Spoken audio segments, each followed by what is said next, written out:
Congress party के नई Delhi seat से उम्मीदवार संदीप दीक्षित क्या कह रहे हैं, सुनते हैं। यही नहीं पता कौन विधायक रहेगा कि नहीं।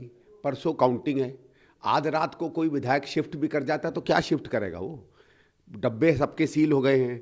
जो हम लोग विधायक बनेंगे नहीं बनेंगे वो हमको 8 तारीख को पता चलेगा।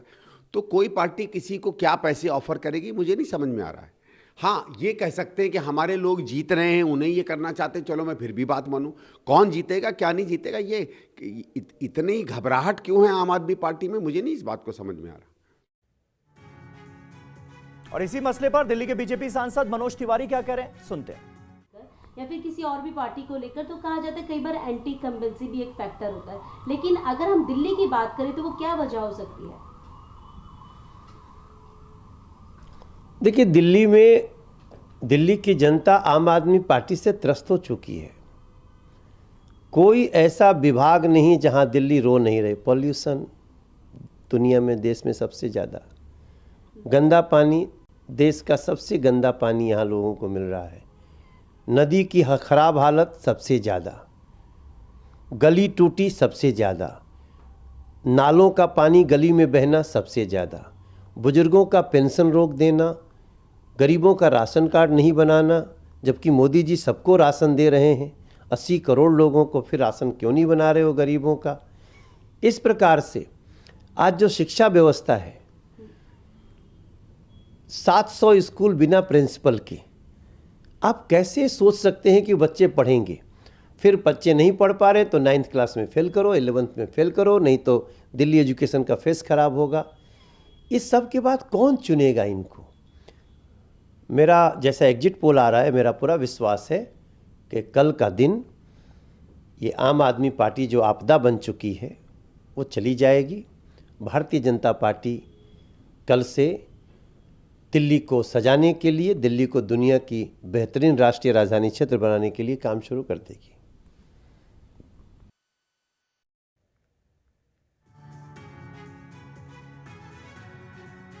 तो मनोज तिवारी को आप सुन रहे थे, भारतीय जनता पार्टी के सांसद। वो कह रहे हैं कल रिजल्ट आ जाएगा और भरोसा जता रहे हैं कि अब की बार भारतीय जनता पार्टी की सरकार बनेगी। सुमंत, लेकिन आमतौर पर यह देखा जाता था इससे पहले जब भी चुनाव हुए हैं, वोटिंग हो जाती थी और फिर वोटिंग के बाद और नतीजों से पहले का वो वक्त रहता था जब हर तरफ शांति रहती थी, आरोप प्रत्यारोप के दौर खत्म हो जाते थे। लेकिन इस बार दिल्ली की सियासी आबो हवा बिल्कुल बदली हुई है। बिल्कुल, देखिए समीर, आपने बिल्कुल सही कहा, क्योंकि 2015 का चुनाव, 2020 का चुनाव, दोनों चुनाव हमने कवर किया है। बिल्कुल आपने सही कहा कि वोटिंग के बाद शांति रहती थी, क्योंकि कमोबेश अगर आप देखें थंपिंग मेजोरिटी से सरकार बनी है। अगर आप देखें पिछली बार भी 2020 की बात करें समीर, 70 में से 62 सीटें आम आदमी पार्टी को मिली थी। महज 8 सीटों पर भारतीय जनता पार्टी को जीत हासिल हुई थी। उससे पहले 2015 में भी थंपिंग मेजोरिटी से आम आदमी पार्टी सत्ता में आई थी।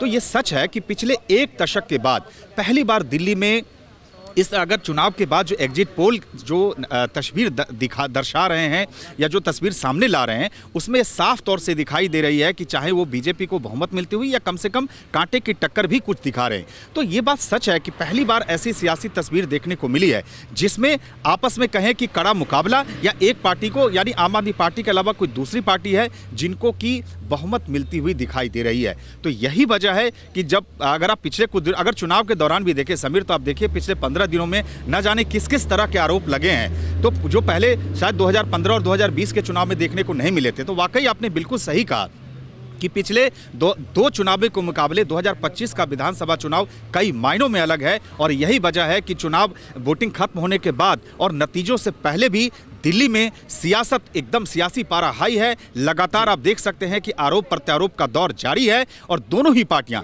एक दूसरे पे किसी भी तरह से पीछे हटती हुई नहीं दिख रही हैं। चाहे अब अगर आप देखें, चाहे यही जो मामला जो विधायकों को जो ऑफर देने का मामला हो, दोनों ही पार्टियां आमना सामने। लेकिन देखिए बीजेपी ने इस बार स्टैंड साफ कर दिया है। उनका स्टैंड साफ है कि पहले भी इस तरह के आरोप लगते रहे हैं और इस बार भी जो आरोप लगाए जा रहे हैं वो बेबुनियाद है, आधारहीन है। इसीलिए हम चाहते हैं कि इस पूरे मामले की जांच की जाए। जबकि आम आदमी पार्टी की तरफ से हमने संजय सिंह को भी सुना, वो कि किस तरह से वो अपना पक्ष रख रहे हैं। तो अब देखना होगा बहरहाल कि जब ये अब जांच आगे बढ़ती है समीर, तो उसमें क्या होता है। लेकिन मैं एक बार और बता दूं, एक साल पहले भी अरविंद केजरीवाल और आतिशी ने आरोप लगाए थे बीजेपी पर कि 25-25 करोड़ रुपए आम आदमी पार्टी के विधायकों को ऑफर दिए जा रहे हैं और हमारी सरकार गिराने की कोशिश हो रही है। अब तक उस मामले में भी इन्वेस्टिगेशन नतीजों पर नहीं पहुंच पाया है। बिल्कुल, इस ये मामले बहुत में इंपॉर्टेंट इन्वेस्टिगेशन बात है कहां तक कि अब पहुंचेगा, तक ये जो कहना पुराने आरोप लगाए गए थे जितेंद्र, उसमें भी कोई फाइनल रिपोर्ट आई नहीं है, नए आरोप लगा दिए गए हैं। हालांकि अभी तो जो एसीबी की टीम है वो काफी जल्दी एक्शन लेती हुई नजर आ रही है, क्योंकि इधर एलजी का आदेश आता है और उधर एसीबी की टीम रवाना हो जाती है। इस बार इरादा क्या है और पता चल पाएगा कि भाई किसके आरोप सच्चे किसके झूठे? जी बिल्कुल, देखिए समीर, जो पहले आरोप लगाए गए वो महज मौखिक थे, लेकिन इस बार दिल्ली बीजेपी की तरफ से खुद एक लिखित शिकायत दी गई है और शिकायत पर जांच भी अब बिठा दी गई है। खुद एलजी ने आदेश दिए हैं इस जांच को लेकर। तो लिहाजा एसीबी की टीम इस बार जांच में कोई कोर कसर बाकी नहीं छोड़ना चाहती है, पूरे एक्शन मोड में है और अब पता लगाने की कोशिश की जा रही है कि आखिरकार जो आरोप आम आदमी पार्टी की तरफ से विधायकों की खरीद फरोख्त के लगाए जा रहे हैं, उन आरोपों के अंदर कितनी सच्चाई है। जो नंबर बाकायदा सोशल मीडिया प्लेटफॉर्म एक्स पर पोस्ट किया गया, उस नंबर के पीछे की सच्चाई क्या है। विनय कुमार जो आरोप लगा रहे हैं आम आदमी पार्टी के उम्मीदवार के, उनको फिजिकली किसी शख्स ने मुलाकात करके ऑफर दिया, उसके आरोप के पीछे की सच्चाई क्या है। तो ये जो तमाम आरोप आम आदमी पार्टी की तरफ से लगाए गए, केजरीवाल की तरफ से लगाए गए, संजय सिंह की तरफ से लगाए गए और इसके अलावा मुकेश अहलावत की तरफ से लगाए गए, इन आरोपों की सच्चाई अब एसीबी जानना चाहती है और इसीलिए एसीबी की टीम इन सभी किरदारों के बयान दर्ज करना चाहती है। इनसे वो तमाम सबूत, वो साक्ष्य इकट्ठा करना चाहती है जिनके आधार पर विधायकों की खरीद फरोख्त के आरोप लगाए जा रहे हैं। तो फिलहाल एसीबी की टीम पहली मर्तबा इसलिए एक्शन मोड में आई है क्योंकि उन्हें बाकायदा लिखित शिकायत इस बार दी गई है और इस लिखित शिकायत पर जांच करना इसलिए स्वाभाविक भी हो जाता है। जी, और सबूतों का जिक्र बार बार हो रहा है कि अगर आपने आरोप लगाए हैं तो सबूत पेश करें, सबूत पेश करें। सबूतों के नाम पर आम आदमी पार्टी के पास क्या है जितेंद्र, जिसे एसीबी की टीम के सामने रखा जाएगा? जी बिल्कुल, देखिए संजय सिंह से सवाल हमने किया था कि आखिरकार किस तरीके के सबूत आप लोग मुहैया करवाएंगे जो आरोप आप लगा रहे हैं। उस पर संजय सिंह का साफ तौर पर कहना था कि हमारे विधायकों को जो फोन कॉल आए हैं, जिस नंबर से आए हैं, वो नंबर हम एसीबी को मुहैया कराएंगे। इसके अलावा जो विधायक कह रहे कि फिजिकली हमसे मुलाकात की गई, तो अगर वो उनको पहचानते हैं तो उनके नाम वहाँ पर दिए जाएंगे। अगर कोई सीसीटीवी फुटेज वहाँ पर है तो सीसीटीवी फुटेज मुहैया करवाई जाएगी। तो इस तरीके के जो भी सबूत हैं, संजय सिंह का कहना है कि हम एसीबी को खुद मुहैया करवाएंगे और देखा जाएगा कि आखिरकार किस तरीके से एसीबी आम आदमी पार्टी की शिकायत पर तफ्तीश करती है।